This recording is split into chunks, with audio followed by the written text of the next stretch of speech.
మాంగళ్యానికి. మరి మాంగళ్యాలు 2 మాంగళ్యాలు ఉంటాయి. అదే భద్రాచలంలో 3 మాంగళ్యాలు కూడా కడతారు. కొన్ని కళ్యాణంలో అందరూ కూడా తీసుకొస్తారు. అంటే మాంగళ్యాలు తీసుకొస్తే భగవంతుడికి ఎన్ని మాంగళ్యాలు కూడా వేయచ్చు అని నా శాస్త్రం.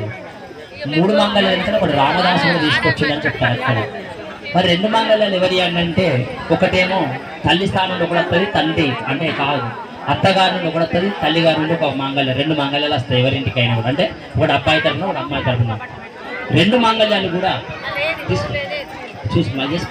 2 మాంగళ్యాలు కూడా మరి ఎవరు కడతారండి? ఆడవాళ్ళకి కట్టుకుంటారు. అంటే పెళ్లిలో ఎందుకు 2 మాంగళ్యాలు మరి స్త్రీలకే కట్టుకుంటారు? మరి అబ్బాయిది ఒకటి అమ్మాయిది ఒకటి ఉంటుంది కదా. అంటే ఎప్పుడు కూడా అబ్బాయి ఇంట్లో ఉండరు. ఎటు వెళ్తారంటే ఉద్యోగమో వ్యాపారమో వృత్తి పని రీత్యనో ఏదో రీత్యనో ఇంట్లోకి వెళ్ళి బయటికి వెళ్ళిపోతాడు.